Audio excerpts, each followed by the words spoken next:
सास बहू की टमाटर की खेती। रजनी घूंघट ताने रसोई घर के भीतर से निकलकर कहती है, ये लीजिए बाबूजी, प्याज और रोटी है। हिचकिचा क्यों रही हो बहू? ईश्वर भूख मिटाने को इतना भी दे रहा है, बहुत है। रजनी के घर में आर्थिक अभाव की झलक साफ दिखाई पड़ रही थी। घर के उसारे में एक टूटी खटिया थी, चारों ओर मक्खियां भिनभिना रही थी। घर का ढांचा एकदम पुराना था।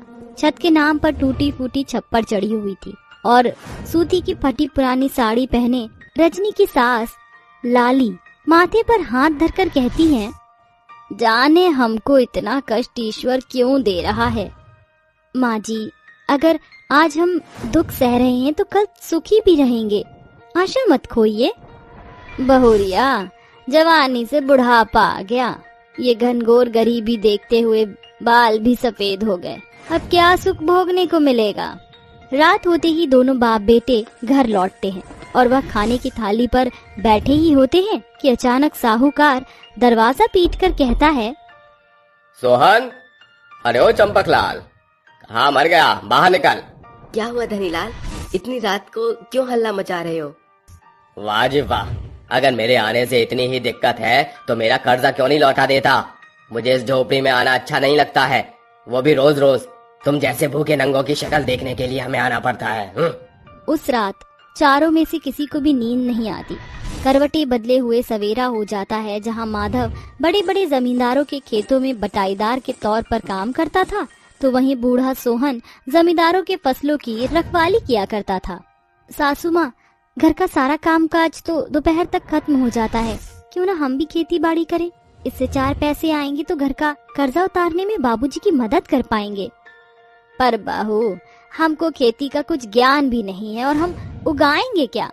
सासू माँ, इस समय बाजार में सबसे ज्यादा महंगा अगर कुछ है तो वो है टमाटर, और फिर भी उसके मांग सबसे ज्यादा है।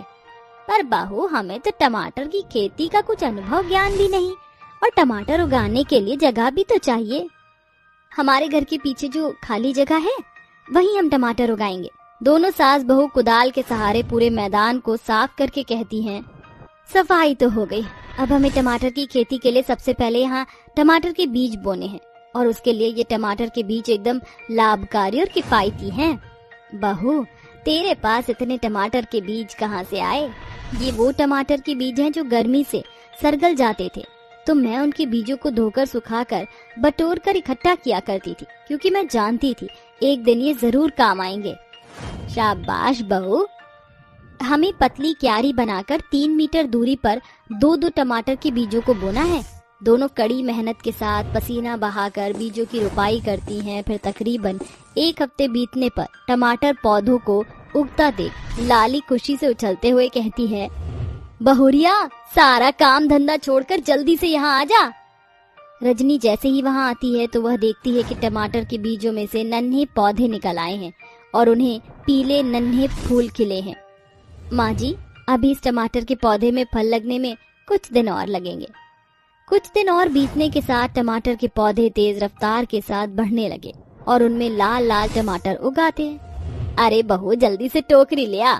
दोनों सास बहू टोकरी लेकर टमाटर के खेत में खड़ी होकर कहती हैं, आखिरकार हमारी मेहनत रंग ले ही आई सासू माँ। मैंने तो सोचा ही नहीं था कि हमारे उगाए टमाटर इतने लाल, रसीले और बड़े बड़े उगेंगे। हमें बड़ी ही सावधानी से इन टमाटर को तोड़ना होगा। दोनों की टोकरी लाल रसीले टमाटर से लबालब भर जाती है, जिन्हें लेकर वो बाजार में बेचने पहुंचती है। टमाटर ले लो, ताजे रसीले ले लो, लाल टमाटर ले लो। इतना गला फाड़ने पर भी कोई नहीं आ रहा, ऐसे तो हमारी महीनों की मेहनत पर पानी फिर जाएगा। सासू माँ, अगर हम बाजार की सभी टमाटर वालों से थोड़ी कम दर पर टमाटर बेचे तो? दोनों सास बहू जोर शोर के साथ टमाटर बेचना शुरू करती हैं कि देखते देखते उनकी दुकान के इर्द गिर्द सैकड़ों लोगों की भीड़ लग जाती है और टमाटरों की लूटपाट हो जाती है। देखिए सासू माँ, एक भी टमाटर नहीं बचा। दोनों एक साथ घर पहुँचती हैं। रजनी टमाटर की बिक्री से कमाए पैसों को सोहन के हाथ में रखकर देकर कहती है, ससुर जी, ये पैसे आप उस साहूकार को लौटा दीजिए। लेकिन बहू, तुम्हारे पास इतने पैसे कहाँ से आए? मैंने और सासू माँ ने घर के पीछे वाले कूड़े के ढेर को साफ करके वहाँ कुछ टमाटर की खेती की थी। ये पैसे उन्हीं टमाटर को बेचकर मिले हैं। सोहन उन पैसों से साहूकार का कर्जा चुका देता है और फिर अभी हमारे पास कुछ पैसे शेष हैं। रजनी, अब से हम और पिताजी भी तुम्हारी और माँ के साथ टमाटर की खेती करेंगे। हाँ, किसी की चाकरी करने से तो अच्छा है कि हम सभी मिलजुल कर एक साथ टमाटर की खेती करें। वैसे भी सालों से हमारा वो 2 एकड़ का खेत खाली और बंजर पड़ा हुआ है, क्यों ना हम वहीं पर टमाटर की खेती करें। इन बचे हुए पैसों से हम टमाटर के बीज खरीदकर टमाटर की खेती कर सकते हैं।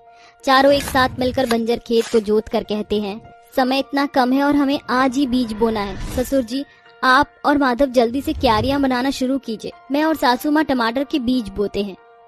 चारों मिलकर टमाटर के बीजों की रोपाई करते हैं। कुछ दिनों के बाद वो अंकुरित होकर नन्हे पौधे बन जाते हैं, जिनमें छोटे नन्हे फूल के साथ हरे टमाटर उगाते हैं। ये क्या, इन टमाटरों के पौधों में तो कीड़े लग गए हैं। हमें इनमें खाद डालना होगा और कीटनाशक दवाई का छिड़काव भी करना होगा ताकि टमाटर की पैदावार अच्छी हो सके। और ये खरपतवार भी उखाड़ कर फेंकने होंगे, वरना ये टमाटर के पौधों को बढ़ने नहीं देंगे। दिन गुजरते चले जाते हैं और टमाटर के पौधे बड़े लाल टमाटर के पेड़ में बदल जाते हैं और उन्हें ट्रैक्टर वाला पर लाद देते हैं कि ट्रैक्टर वाला कहता है, भाईजी, थारे टमाटर तो बड़े ही सुथरे और लाल हैं। 2-4 किलो तो मारे को ही बांध दो। टमाटर ट्रैक्टर पर लाद कर वो उन्हें बाजार में बेचने पहुंचते हैं। टमाटर ले लो, आ जाओ भैया, और ले जाओ सस्ते लाल रसीले टमाटर। अरे दादा, कितने बड़े बड़े लाल टमाटर हैं। अरे ओ टमाटर वाले, कैसन बेचत हो ये टमाटर? 30 रुपए किलो है काकी, और 100 के 5 किलो। का इतना सस्ता? अरे ओ लड्डू के भैया, जल्दी से झोला खोलो, तुम जल्दी से 10 किलो टमाटर बांध दो। अरे वाह भैया, तुम तो बड़ा ही सस्ता टमाटर बेचे तो। बाकी टमाटर वालों ने तो लूट मचा रखी है। ढीले ढीले सड़े टमाटर भी 50 रुपए किलो बेचत है ससुरे। देखते ही देखते सभी ग्राहक ट्रैक्टर के पास भीड़ लगा लेते हैं और टमाटर की लूट मच जाती है और चारों घर आकर कहते हैं, इतना पैसा तो हमने जीवन भर में एक साथ भी नहीं देखा था, जितना टमाटर को बेचकर हमने कमाया है।